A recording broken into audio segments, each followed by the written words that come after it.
Λοιπόν, εμείς αλλάζουμε τώρα θέμα. Πάμε να δούμε μία πεζοπορία διαφορετική που έγινε στη λίμνη Στράτου για τις εξελίξεις στον Αχελό και τα πλωτά φωτοβολταϊκά τα οποία μάλλον θα γίνουν το επόμενο διάστημα. Αυτή λοιπόν την πεζοπορία την διοργάνωσε η Riverview Project. Για πάμε να συνδεθούμε με τον πρόεδρό της. Είναι κοντά μας ο κύριος Κωνσταντίνος Ραγιάς. Τον ευχαριστούμε πάρα πολύ. Γιατί είχε πάρα πολύ συμμετοχή αυτή η δράση. Καλησπέρα σας. Καλησπέρα σε εσάς και στους τηλεθεατές σας. Ευχαριστούμε πάρα πολύ που σας έχουμε κοντά μας. Λοιπόν, εγώ βλέποντάς το, με παρεξένεψε και λέω πώς έγινε αυτό τώρα, πώς σκεφτήκαν να κάνουν κάτι τέτοιο. Και θέλω να ξεκινήσουμε και από αυτό. Πώς σκεφτήκατε να διοργανώσετε αυτή την πεζοπορία ευαισθητοποίησης? Γενικά, εμείς σαν ομάδα είμαστε μια εθελοντική ομάδα, έχουμε κοινωνικό χαρακτήρα.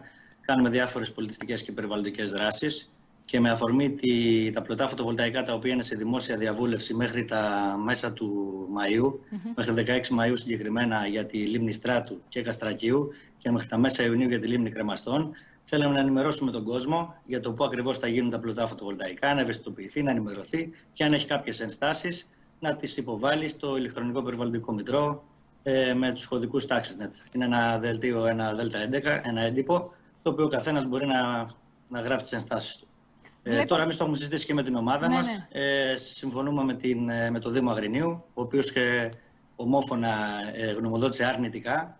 Πιστεύουμε ότι θα επιβαρυνθεί η περιοχή, θα αλλάξει η μορφολογία της και όποια προσπάθεια κάνουμε για ανάδειξη της περιοχής τουριστικά θα διακοπεί.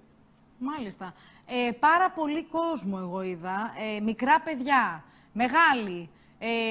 Πάρα πολλές ηλικίες συμμετείχαν σε αυτή τη δράση. Το περιμένατε ότι θα έρθουν τόσο πολύ στο πλευρό σας? Ναι, έχουμε ξανακάνει αντίστοιχες δράσεις στο παρελθόν. Μας στηρίζει ο κόσμος και γενικά είμαστε μια ομάδα νέων ανθρώπων με μέσο όρο ηλικίας 30-32 χρονών. Μπράβο. Οπότε το περιμέναμε, ναι. Τώρα, εσείς ουσιαστικά λέτε να μην γίνουν αυτά τα φωτοβολταϊκά πάρκα και αλλοιωθεί και το φυσικό περιβάλλον της περιοχής, έτσι? Ναι. Και επηρεαστεί. Προσωπικά είμαι και μηχανικός ενέργειας, το έχω συζητήσει και με τους καθηγητές μου.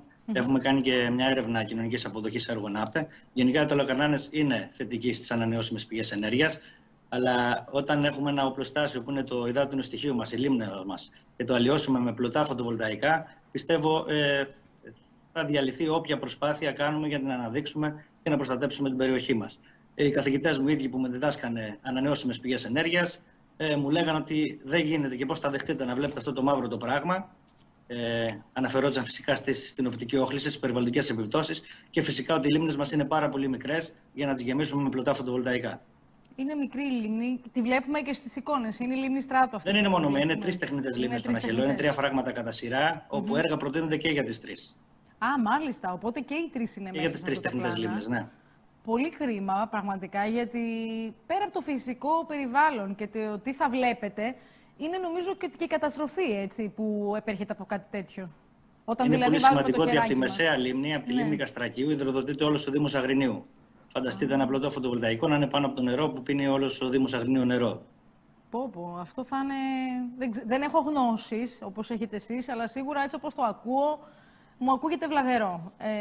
Δεν το συζητώ. Εκτός αυτού, έχουμε ιστορία με τις ανανεώσιμες πηγές ενέργειας. Έχουμε 3 υδροηλεκτρικά φράγματα, από τα οποία στο παρελθόν οι τοπικές κοινωνίες δεν κερδίσαν τίποτα. Πέρα από κάποιες απαλωτριώσεις ιδιώτες σε χωράφια, οι τοπικές κοινωνίες δεν κερδίσαν απολύτως τίποτα.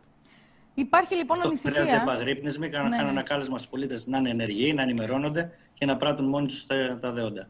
Λοιπόν, είναι και εκπρόσωποι της κίνησης πολιτών για την προστασία των βουνών της Αιτωλακαρνανίας. Διαβάζω ότι συμμετείχαν σε αυτή την προσπάθεια. Παρευρέθηκαν 2 εκπρόσωποι, ενημερώσαν το κοινό, οι οποίοι ήταν πάνω από 50, συμμετείχαν περίπου στην πεζοπορία. Υπήρχε παραπάνω κόσμος, αλλά δεν μπορούσε να βγάλει τα 7,5 χιλιόμετρα που κάναμε. Οπότε καθίσανε στην πλατεία όπου ξεκινήσαμε. Ενημερώσανε τον κόσμο για την νομική οδό που ακολουθούν, μαζεύουν κάποιες υπογραφές. Και το επόμενο διάστημα θα μας ενημερώσουν και εμάς για τις επόμενες κινήσεις. Όπως επίσης περιμένουμε και τις κινήσεις που έχει ανακοινώσει ο Δήμος Αγρινίου και συμφωνούμε απόλυτα και θα συστρατευτούμε και με το Δήμο Αγρινίου να δούμε τι μπορούμε να κάνουμε. Το καλό είναι αυτό ότι έχετε και τον Δήμο στο πλευρό σας. Το ότι επίσης δεν τα περιμένετε και όλα από τους άλλους. Έχετε ενεργοποιηθεί εσείς οι ίδιοι πολίτες να τρέξετε αυτή την. Είναι και άλλοι φορείς, δεν είμαστε μόνο εμείς. Είναι αρκετοί φορείς που δραστηριοποιούνται και εναντιώνουν στα πλωτά φωτοβολταϊκά. Όλη η κοινωνία του Αγρινίου είναι ενάντια.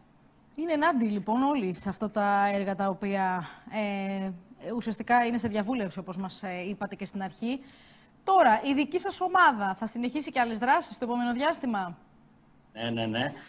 Να πω για τη συγκεκριμένη διαδρομή που περπατήσαμε. Ναι. Την έχουμε προτείνει στη διαβούλευση των ολοκληρωμένων χωρικών επενδύσεων, στη στρατηγική, στη διαβούλευση, ώστε να γίνει μια ήπια ανάπλαση, να μπορεί ο κόσμος του Αγρινίου να κάνει ποδήλατο, πεζοπορία, σε έναν ασφαλή δρόμο.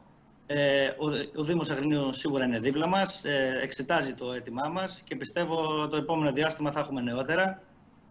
Είναι μια πολύ ενδιαφέρουσα διαδρομή, όπου έχει 2 αρχαιολογικούς χώρους σε πάρα πολύ κοντινό σημείο και ένα βυζαντινό εκκλησάκι, τον Άγιο Ιωάννης Πολάητας. Και εκτός αυτού έχουμε και το Εθνικό Κέντρο Θαλάσσιου Σκι στην ίδια περιοχή. Καταλαβαίνετε, είναι μια περιοχή με τεράστιο ενδιαφέρον, όπου έχει προοπτικές αρκεί να συμμετέχει ο κόσμος σε διάφορες δράσεις και να προτείνει και νέες. Αυτό είναι όντως σημαντικό, να έχετε στο πλευρό στους ανθρώπους που έχουν και σκέψεις και για το μέλλον και για να προχωρήσετε μπροστά και να κάνετε και ωραία και ενδιαφέροντα πράγματα. Να σας πω και για το φεστιβάλ που διοργανώνουμε εδώ και 2 χρόνια. Έχουμε εξασφαλίσει πάλι το χώρο στο Ματσούκι Αγρινίου. Είναι χώρος ιδιοκτησίας ΔΕΗ. Έχουμε το παραχωρητήριο. Το ετοιμάζουμε για τις 12 και 13 Ιουλίου. Εάν θέλετε, μπορείτε και εσείς να έρθετε να τραβήξετε κάποια πλάνα. Ο Αχαιλλώος TV έρχεται πάντα. Πολύ ωραία. Θα περιλαμβάνει κάποιες αθλητικές δραστηριότητες, περιβαλλοντικές πάλι δράσεις, πολιτιστικές. Το στηρίζει η νεολαία, το στηρίζει η περιοχή και ευχαριστούμε πάρα πολύ. Μπράβο.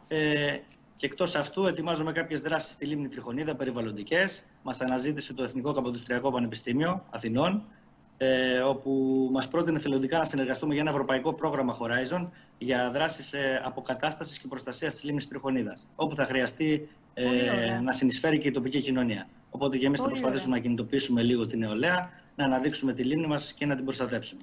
Μπράβο σας, χαρητήρια. Ευχαριστούμε πάρα πολύ που σας είχαμε κοντά μας. Συνεχίστε έτσι δυναμικά. Να είστε καλά και εγώ ευχαριστώ. Το έργο Καλή σας. συνέχεια. Να είστε καλά κι εσείς.